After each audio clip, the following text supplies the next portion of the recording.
हर रोज एक नई कहानी देखने के लिए चैनल को सब्सक्राइब करें और बेल आइकन दबाना ना भूलें। एक दिन संजय अपने दोस्त की शादी में जाता है। वहाँ उसे एक बहुत ही खूबसूरत सी लड़की नजर आती है। वो इतनी ज्यादा सुंदर होती है कि उसकी नजरें उस पर से हटती ही नहीं है। वो उस लड़की के पास जाने की बहुत कोशिश करता है, लेकिन भीड़ होने की वजह से नहीं जा पाता। लेकिन अचानक वो उसकी नजरों से ओझल हो जाती है। वो उसे ढूंढने की बहुत कोशिश करता है, लेकिन संजय को वो नहीं मिलती।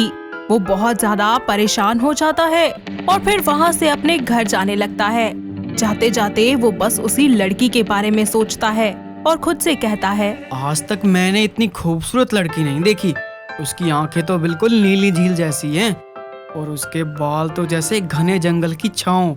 वाह यार, क्या लड़की थी। संजय उस लड़की के ख्यालों में खोया ही होता है कि पीछे से कोई लड़की भागते हुए आती है और अचानक उससे टकरा जाती है और फिर उसके ऊपर गिर जाती है।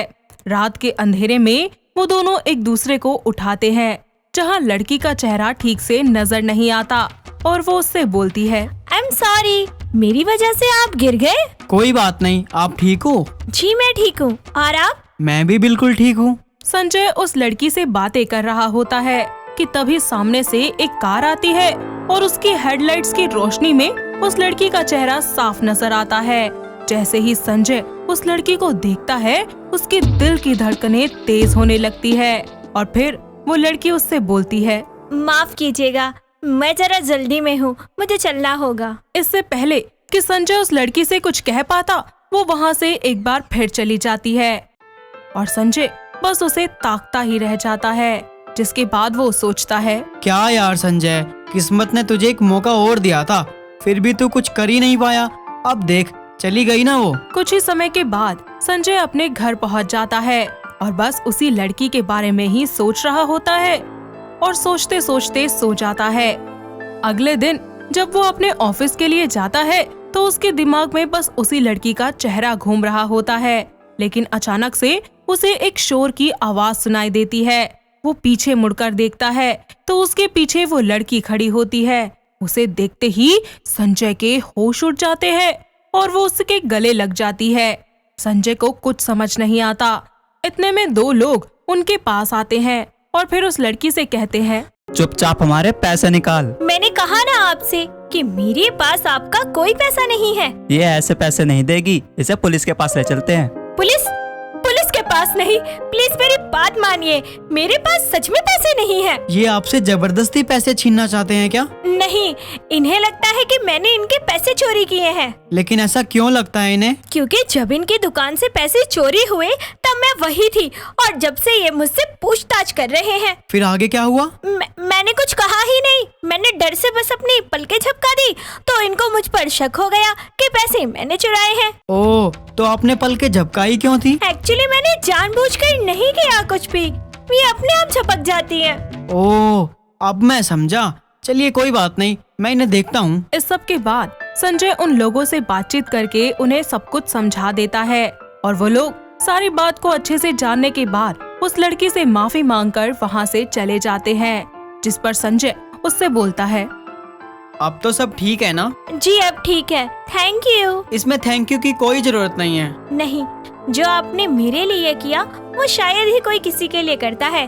Thank you once again. No no, please ऐसा मत कहिए। वैसे मैं आपका नाम जान सकता हूँ, if you don't mind? Oh I am sorry, मैं अपने आप को इंट्रोड्यूस करवाना तो भूल ही गई। आई एम प्रीति, और अपने बारे में बताइए कुछ। वाओ, कितना अच्छा नाम है ना आपका, बिल्कुल आप ही की तरह खूबसूरत। और मैं संजय। Nice name. आपसे ज्यादा नहीं है। जी आप बातें बहुत अच्छी करते हैं। इसी तरह वो दोनों एक साथ काफी ज्यादा वक्त बिताने लगते हैं और उन दोनों के बीच की नजदीकियां और भी ज्यादा बढ़ जाती हैं। ऐसे ही एक दिन संजय उससे बोलता है, सुनो। हाँ जी कहो। मैंने आज तक ये बात किसी से नहीं कही जो मैं तुमसे कहने वाला हूँ। अच्छा, ऐसा क्या कहने वाले हैं आप? I love you. अच्छा, तो ये आपने किसी से नहीं कहा आज तक? नहीं कहा, तुम्हारी कसम। अरे मजाक कर रही हूँ, मैं जानती हूँ कि आप सच कह रहे हैं। तो क्या तुम भी? जी मैं भी आपसे बहुत प्यार करती हूँ। इसके बाद संजय प्रीति से शादी कर लेता है, जहाँ प्रीति उसके घर को बहुत ही अच्छे से संवारती है और घर के साथ साथ संजय का भी बहुत ख्याल रखती है। ऐसे ही एक दिन उसके घर पर एक आदमी आता है तो प्रीति उससे पूछती है। हाँ जी, बताइए क्या काम है आपको? जी मुझे संजय जी से मिलना था। जी वो तो ऑफिस गए हैं, आप उनसे वहीं जाकर मिल लीजिए। जी ठीक है। उस आदमी को कुछ भी समझ नहीं आता, क्योंकि बार बार प्रीति के पलके झपकाने की वजह से एक तरफ उस आदमी को ये लगता है कि शायद प्रीति उसे जाने के लिए कह रही है, तो वहीं दूसरी तरफ उसे ये लगता है कि प्रीति उसे रुकने के लिए बोल रही है। जब उसे कुछ भी समझ नहीं आता तो वो एक आखिरी बार प्रीति से कहता है, आप सच में चाहती हैं कि मैं चला जाऊं? जी सच में, आप जाइए। दोबारा पूछने के बावजूद भी वो आदमी समझ नहीं पाता कि आखिर प्रीति क्या चाहती है, और फिर वो वहाँ से चला जाता है। उसके जाने के बाद प्रीति सोचती है, पता नहीं कैसा अजीब सा आदमी था, बार बार एक ही सवाल पूछ रहा था, इतनी बार मना कर दिया मैंने फिर भी। 2-4 दिन के बाद वो आदमी एक बार फिर से प्रीति के घर आता है, जिस पर प्रीति उससे पूछती है। हाँ जी बताइए, आज भी संजय जी से मिलने आए हैं? जी नहीं, आज मैं आपसे ही मिलने आया हूँ। मुझसे मिलने? पर वो क्यों?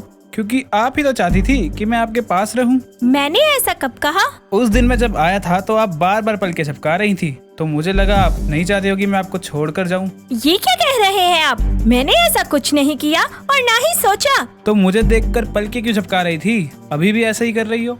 ये मेरी प्रॉब्लम है, समझो तुम। और तुम्हारे चक्कर में जो मेरे अनुमान जग गए, उसका क्या? इसमें मेरी कोई गलती नहीं है। अरे तुम ही खामखामे ज्यादा सोचे जा रहे हो। बस एक बार मेरे करीब आ जाओ। देखो मेरे साथ ऐसा वैसा कुछ भी करने के बारे में ना सोचना भी मत। अब मेरे हाथों में कुछ भी नहीं है। इस सब के बाद वो आदमी प्रीति के पास जाने की कोशिश करता है, लेकिन प्रीति उसे एक जोरदार धक्का मारकर गिरा देती है और तुरंत भागकर अपने कमरे में जाकर कमरे को बंद कर देती है।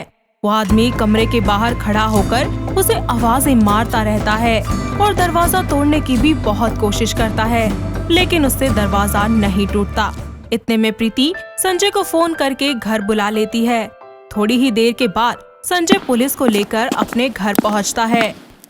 संजय के आने के बाद प्रीति कमरे से बाहर आती है और 2 थप्पड़ उस आदमी को मारती है, जिस पर संजय प्रीति से पूछता है, तुम ठीक तो हो ना?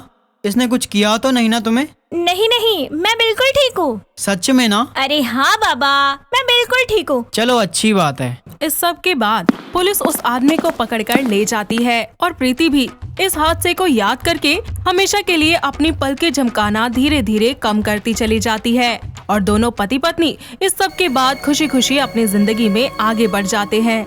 तो दोस्तों, कैसी लगी आपको हमारी ये नॉन स्टॉप पलके झपकाने वाली बहू की कहानी? क्या आपके घर के आसपास भी है कोई ऐसी बहू? अगर हाँ तो उन्हें ये वीडियो दिखाइए और हमें कमेंट करके बताइए। दोस्तों, अगर आपको ये कहानी पसंद आई तो इसे लाइक करें, शेयर करें और कमेंट करके बताएं कि कहानी में आपको सबसे अच्छा क्या लगा।